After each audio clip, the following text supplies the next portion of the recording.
Li Tirkiye û Herêmên Kurdan ser sî bajarî Newroz hate pîrozkirin.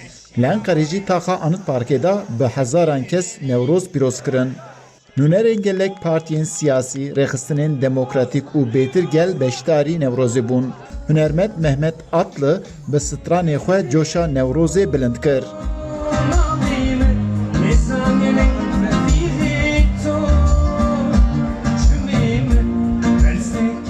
Di nav beşdarvanên Newroza Enqerê de ji Herêma Kurdistanê jî hin kes beşdar bûbûn.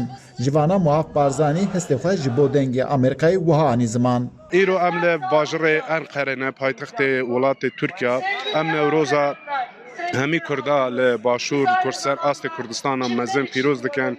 Hêvîdarên miletê Kurd di vê rojên pir pîroz de bigene hêvî û armancê xwe.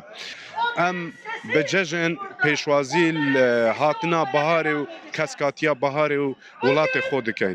Newroza gelê Kurd hemû pîroz dikim. Daxwaziya min Newrozê aşîtî bîne, gelê Kurd hemû meydana aşîtî devam bikin. Di Newrozê de coşeka mezin derket pêş. Hemû beşdarvan bi dîlan û govendan Newroz pîroz kirin. Kurê devçekê de bira barış be kurê min. Ortalığa biye bira Erdoğan herre. Başka ev çi dixwazin no? Ev çi şey naxwazin. Em bira barış be barış.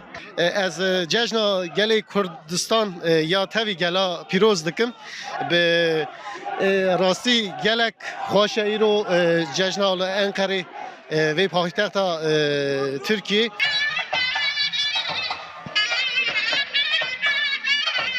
Cejna Newrozê li Enqerê jî bi coşeka mezin hate pîrozkirin.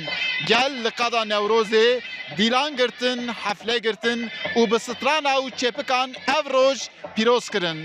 Eyüp Demir, Dengê Amerîka, Enqere.